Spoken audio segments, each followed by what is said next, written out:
You're watching this in 2026, and something quiet is already happening inside grocery stores across the country that most people have not noticed yet.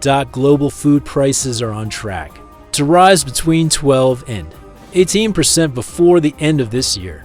That number comes directly from Helios AI, a platform that aggregates billions of real-time data points across 90 countries and 77 commodity categories. Not a blog, not an opinion, a system built specifically to track supply chain failure before it becomes a headline.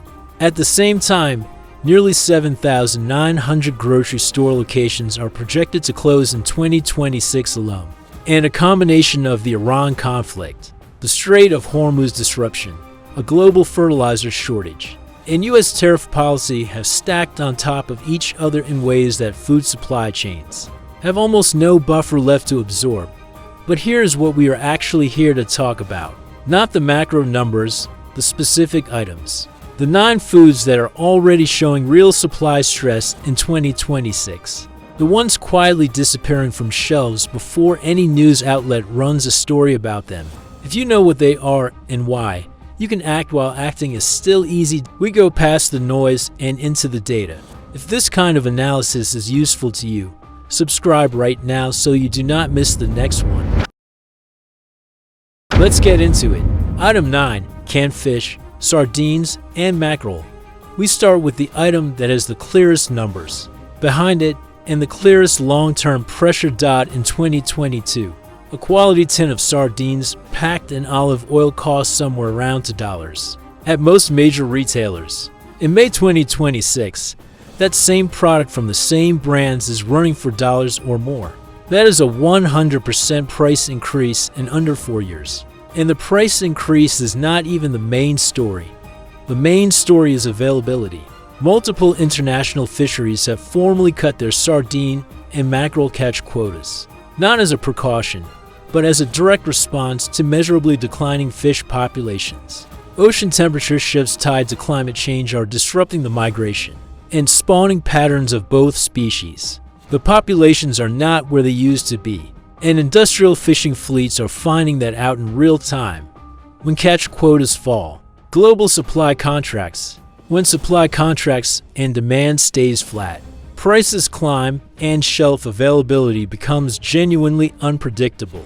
That cycle is now fully in motion, and ocean conditions do not reverse on any timeline that is relevant to your pantry. On the nutrition side, this matters more than most people realize. A single can of sardines or mackerel delivers concentrated protein, significant dietary fat, and omega-3 fatty acid levels that rival many supplement products. Research consistently links omega-3 deficiency, measurable within weeks of reduced intake, to declines in cognitive function, mood regulation, and immune response. These are not foods you store purely for calories.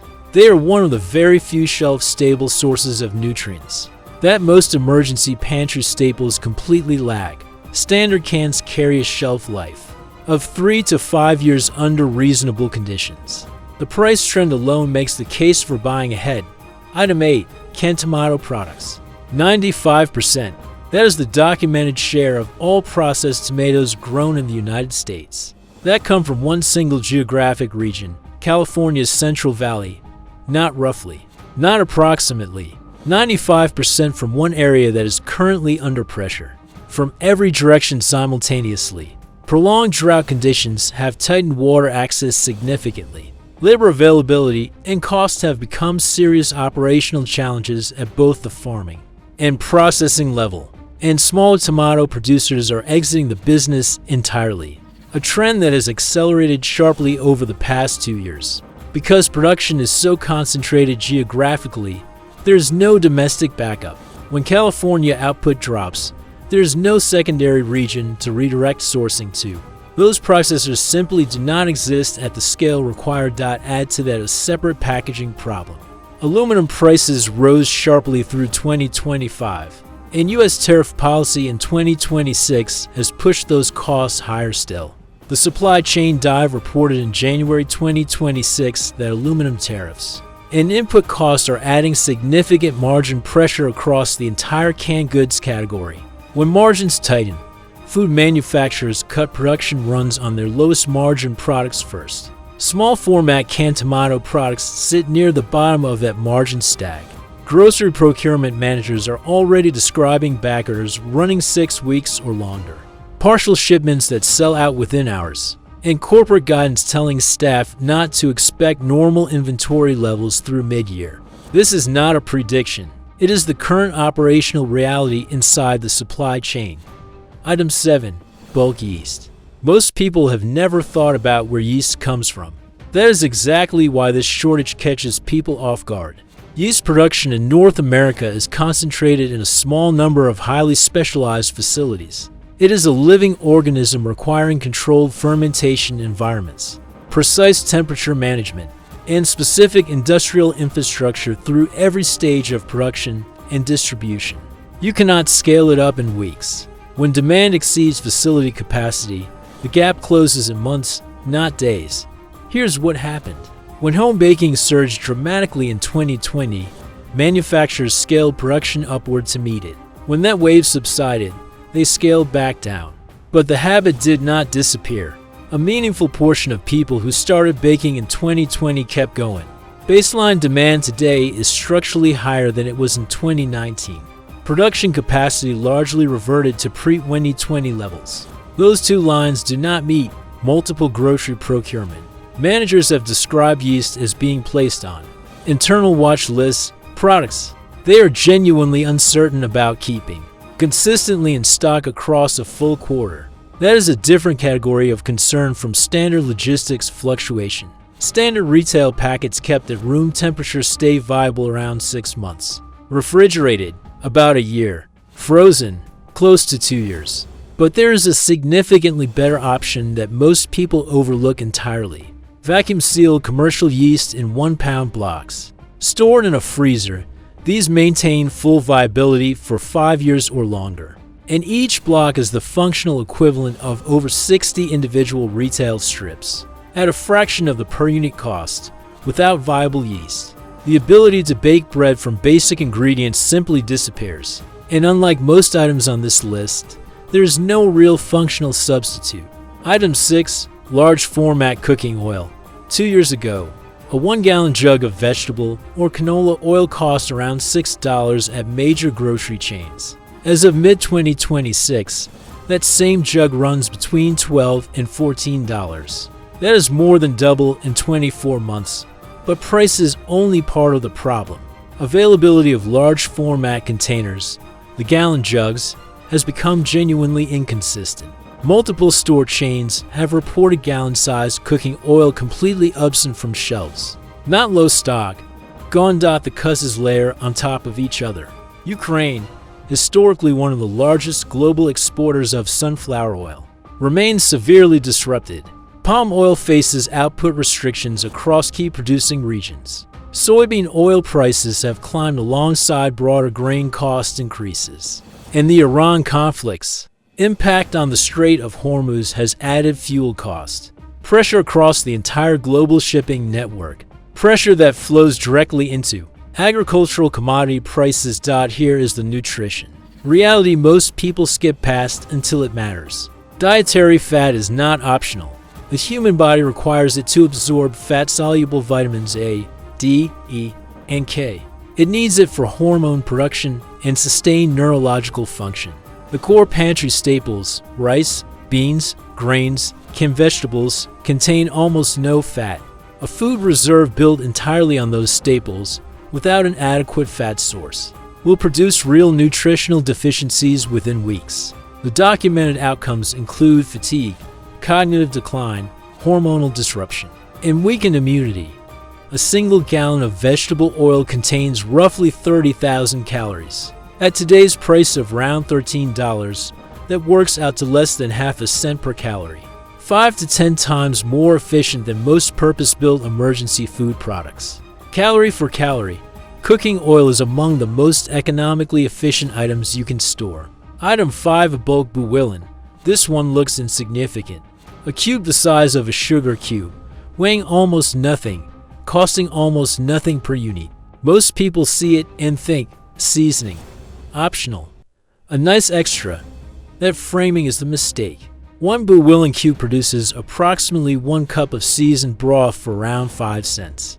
A standard can of broth costs around $2 for the same volume. That is 40 times the cost for an identical result. 200 cubes fit in a container roughly the size of a show box. The equivalent volume in canned broth would require dozens of heavy cans and significant shelf space. But the economics are not even the main point. The main point is what Buwillen does to everything else you have. White rice cooked in Buwillen broth is a completely different eating experience. From white rice cooked in water, canned beans simmered with Buwillen become an actual meal. Canned vegetables and Buwillen become soup. This single ingredient is a flavor multiplier across an entire pantry. There is a well-documented psychological dimension here that most food security content consistently underestimates. Research from military and humanitarian relief contexts, including long-term field studies, shows that flavor, monotony during extended food restriction, quietly erodes household morale before anyone names what is happening. Buwillen does not solve that problem, but it meaningfully slows the erosion. The practical cost to utility ratio is almost impossible to match with any other item on this list. The problem is that bulk format Buwillen, containers of 200 cubes or more, is increasingly difficult to source. Warehouse stores that stocked it reliably are now showing empty sections with no restock dates. Small retail boxes are still available, but they are not practical for building any kind of meaningful reserve. Item 4. Shelf-stable bacon, fully cooked. Vacuum sealed. No refrigeration required. 18-month shelf life. The first reaction most people have is skepticism. That is fair, but 30 seconds in a pan changes the assessment quickly. The smell, the texture, the flavor, it is real bacon. Not the best you have ever had, but unmistakably real. And in the context of restricted food supply, that distinction carries more practical weight than it sounds. Most shelf-stable staple foods are carbohydrate-heavy and nearly fat-free. Rice, beans, pasta, canned vegetables, almost no fat in any of them. Adding shelf-stable bacon to those meals shifts the nutritional profile meaningfully. It adds dietary fat, caloric density, and the kind of sensory familiarity that research in prolonged food restriction contexts consistently identifies as a genuine morale stabilizer. Now here's the part worth paying close attention to in 2026 specifically. Several brands producing shelf-stable bacon reliably just 12 to 18 months ago have now moved to backorder status or quietly discontinued the product altogether. When manufacturers are contacted directly about restock timelines, responses are vague. Production challenges cited. No resolution date given. When a company cannot tell you when a product is coming back, it means they genuinely do not know. That is a meaningfully different signal from a standard inventory backorder. The availability window for this item at a reasonable price is narrowing. The time to act on it is while it is still straightforward to find. Item 3. Canned butter.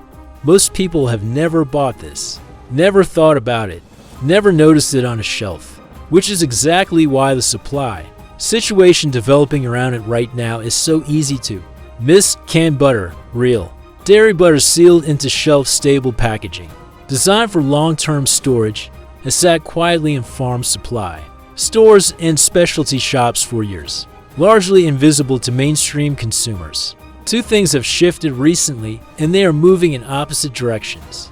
Consumer demand has been climbing steadily, driven by growing awareness of dairy price volatility and increasing general interest in food security. Meanwhile, supply has taken specific, documented hits. There are currently only 3 major producers manufacturing genuine shelf-stable canned butter at commercial scale in the United States. 3 companies. Under normal conditions, that supply chain is already fragile. Conditions in 2026 are not normal. 2 of those 3 producers are currently dealing with significant operational disruptions. One facility experienced a fire that substantially cut output capacity. The second is facing something more basic. a shortage of the actual metal cans needed to package the product. The supply chain dive and multiple food industry sources have documented rising aluminum costs and tariff-related pressure on can production across the entire canned goods category. When the can itself is the bottleneck, output slows to a fraction of normal. In cool storage conditions, canned butter maintains quality for 5 to 10 years. A standard stick of refrigerator butter starts degrading within 3 to 4 weeks. Even frozen butter develops freezer burn and loses flavor within 6 months. One can typically holds the equivalent of 3 standard sticks. The stored value per dollar, when you factor in shelf life, is simply not comparable to fresh dairy, i.e. evaporated milk, pull tab format. Here's something worth understanding about how real supply shortages actually develop. They do not begin with headlines. They do not begin with completely empty shelves across every store at once. They begin with small, easy-to-explain gaps. A partially stocked row, a product available 1 week and gone the next, an out-of-stock tag that eventually stops getting replaced at all. Pull tab evaporated milk is following exactly that pattern right now, across multiple retail chains in multiple geographic regions. Simultaneously, the cause traces back to dairy processor prioritization. When a facility is operating under pressure, staffing shortages, rising input costs, maintenance constraints, available production capacity goes to highest margin products first. Fresh milk and cheese generate significantly more revenue than shelf-stable alternatives. Evaporated milk gets deprioritized. Production runs become less frequent. Shipment volumes shrink. Shelves thin out quietly, without public notice. The pull tab format specifically is particularly vulnerable. It requires additional manufacturing steps that are typically among the first to be cut. When production is scaled back, and the pull tab detail is not minor, in any situation where normal routines are disrupted, a power outage, an evacuation, any scenario where your kitchen is not fully functional, the ability to open a can without a separate tool is a real, practical advantage. On nutrition, because approximately 60% of the water content has been removed, 1 cup delivers around 16 grams of protein in a more concentrated form than fresh milk. It works in coffee, baking, soups, sauces, and reconstituted with water as a near-identical substitute for regular milk. For households with young children, elderly family members, or anyone who depends on dairy for calcium and protein, having a shelf-stable dairy option with no refrigeration requirement carries direct practical weight. Item 1. Large format honey. The final item on this list is different from every other item here. Different in a way that matters. Honey is the only food that does not expire. Not in the marketing sense, in the literal chemical sense. Its water activity level is too low to allow microbial growth. Its pH is acidic enough to inhibit bacterial development, and it naturally produces trace amounts of hydrogen peroxide through enzymatic activity. That provides additional antimicrobial protection. Archaeologists have recovered honey from Egyptian tombs estimated at over 3,000 years old. When tested, it was chemically intact, still edible. Nothing else in your pantry belongs in the same category. That fact alone makes honey a rational choice for any long-term reserve. But the format that actually makes sense for storage, large multi-pound containers, 5-pound jugs, is becoming genuinely difficult to find at retail in 2026. Two pressures are converging at the same time. First, domestic bee colony collapse continues to reduce the productivity of American honeybee populations. This is a well-documented ongoing agricultural crisis. Researchers have identified multiple contributing factors: pesticide exposure, habitat fragmentation, parasites, and pathogens. Overall colony productivity remains well below historical norms. Less productive colonies mean less honey reaching the market. Second, import scrutiny on international honey has increased sharply due to documented adulteration. The practice of diluting honey with cheaper sweeteners such as corn syrup and relabeling it as pure, as regulatory enforcement has tightened. More imported product has been delayed or rejected at ports of entry.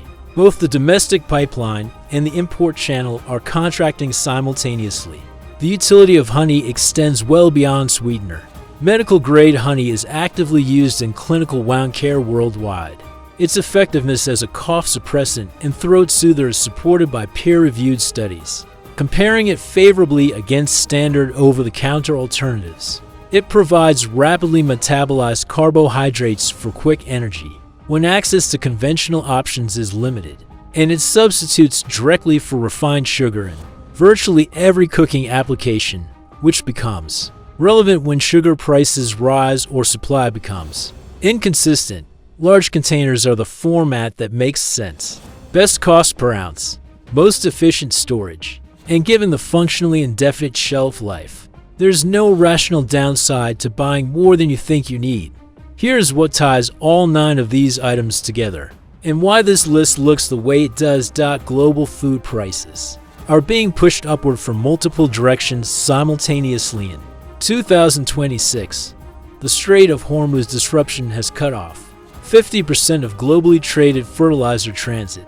Qatar's fertilizer production, which represents 14% of global urea output, is currently offline. Spring planting across the northern hemisphere is underway without full fertilizer access. Helios AI's Francisco Martinreo has stated publicly that the harvest damage from these disruptions is already locked in.